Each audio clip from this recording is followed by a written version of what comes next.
Magandang araw po. Konting kalaman lang po ng Independence Day ay araw ng kasarinlan o araw ng kalayaan.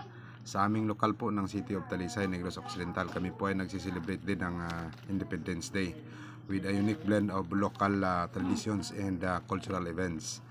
Nagre-reflect din po ng aming syudad ang rich of heritage and spirit because ang significant ng Independence Day ang pagkakaroon ng sense of pride and patriotism, and also showcasing historical significance and contributions to the country's freedom.